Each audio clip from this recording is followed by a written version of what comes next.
Hi, I'm Caitlin, and today I will be exploring key theories of visual attention and how they can be applied to improve performance in real-world complex environments. Studying visual attention is important because it helps us understand how people interpret and respond to visual information. This becomes especially relevant in high-risk situations where missing something can have serious consequences. In modern environments, we're surrounded by visually complex scenes with lots of competing information.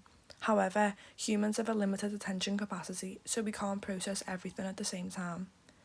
In this presentation, I will define what visual attention and complex scenes are, introduce key theories, then apply them to a real-world scenario. Driving.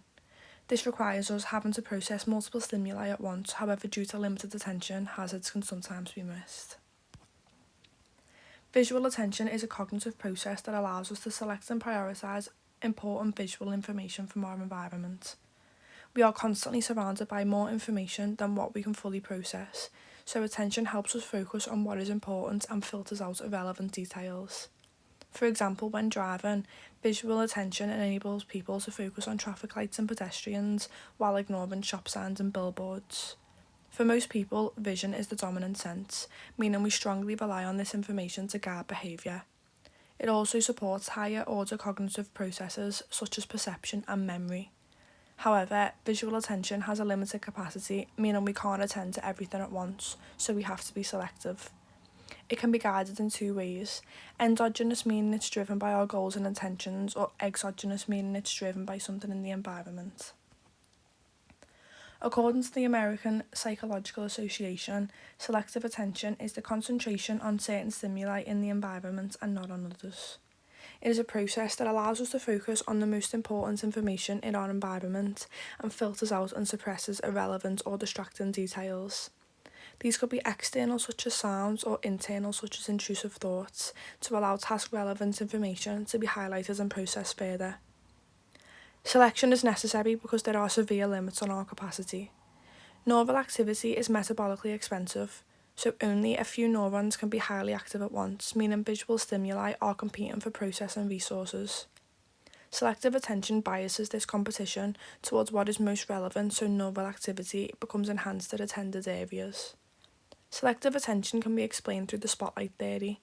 Attention is a spotlight moving around, and only what is in the spotlight is processed. In driving, this is very clear as they only focus on relevant stimuli. However, if attention is too narrowly focused, then hazards outside the spotlight may be missed. Complex scenes are environments that contain multiple objects and sources of information, all competing for our attention. They increase the likelihood of attentional failures. The characteristics are multiple stimuli, time pressure, and high risk. The complexity of a scene is proportional to the amount of information it contains. The more objects in movement, the more demanding for the visual system to process. The brain can manage this through ensemble perception, which helps the visual system process a scene more efficiently by reducing redundant information. Complex scenes generally require quick decision-making as environments can change rapidly. For example, driving in busy traffic means other vehicles, pedestrians and road signs must be monitored while still being able to make quick decisions under pressure. I am now going to introduce theories that explain how we process visually demanding environments. The feature integration theory suggests that attention is needed to combine visual features such as colour and shape into one object. It has an early pre-attentive stage where basic features are automatically processed, then the focused attention stage where the features are binding together into an object where processing becomes serial. Broadbent's filter theory is one of the earliest models and argues that we selectively pay attention to certain information because it matches specific attributes. He suggested that selection happens early, meaning only some information passes through for deeper processing while the rest is filtered out. Selection is based on physical characteristics of stimuli, and the unattended information will not reach the conscious mind. The guided search theory suggests that visual attention is guided so that we can process items in an efficient order. 5 sources of pre-attentive information, including bottom-up and top-down influences, are combined onto a spatial priority map which changes continuously during visual search. Attention is directed to the most active location on this map approximately 20 times per second. The zoom lens model is an extension of the spotlight model that I have previously mentioned. It proposes that attention can zoom in to focus on a smaller area in detail or zoom out to focus on a wider area. A wider area will have a lower processing efficiency. This can explain how attention adapts to environmental complexity. Driving requires us to process multiple competing sources of visual information at the same time.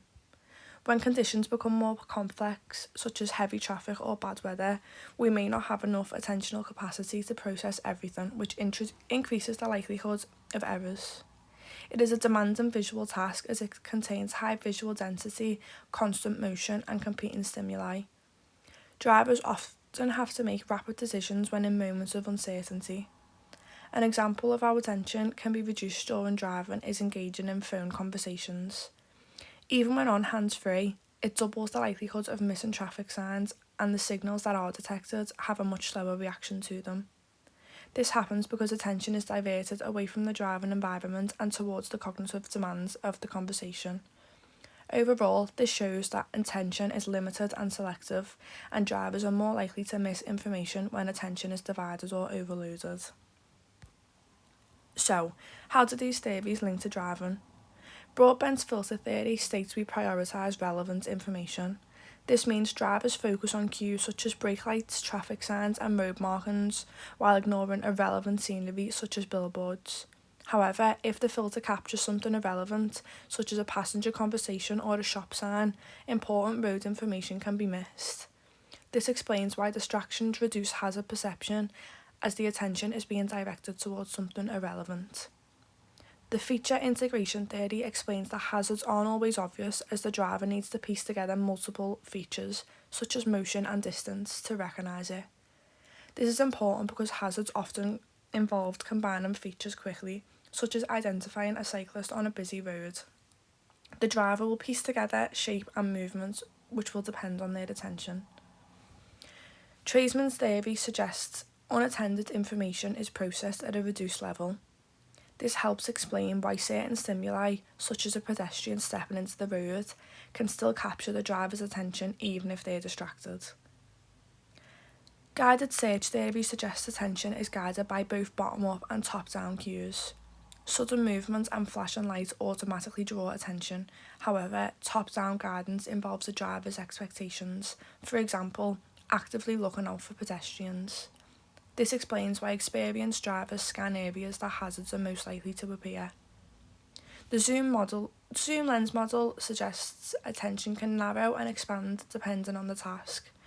In driving, attention may narrow when responding to a hazard such as sudden braking, but widen when checking traffic flow. This is relevant because if the focus stays narrow for too long, hazards in the peripheral field can be missed. I am now going to discuss research evidence that supports the idea that attention can break down complex scenes such as driving. Simons and Levin provide evidence for change blindness and show that people often fail to detect changes between different views of a scene when their attention is not directed at it. This is important because if the environment suddenly changes and attention is focused elsewhere, a change such as a pedestrian stepping out could be missed. Simon and Chabris talk about inattentional blindness, where people fail to notice visible objects in scenes as their attention is elsewhere. This links to driving because a driver may not notice a cyclist coming down the side of them if they are too focused on something else. Strayer, Drews and Johnston found that phone conversations significantly impair driving performance, including a slower reaction to a car braking in front of them. They also found that it reduces implicit perceptual memory, which supports that poor driving during phone calls is partly caused by reduced attention to visual information, even if your eyes are still on the road. A recent study of 723 crashes found that 37.8% of the accidents were due to driver inattention or perceptual errors. Underwood examined differences in visual search patterns between beginner and experienced drivers. They found that experienced drivers show more extensive scanning, which helps them detect hazards earlier. This suggests that driving skills As driving skills become more automatic, such as changing gear, fewer attentional resources are needed for basic control, so they can be redirected to monitoring the wider environment.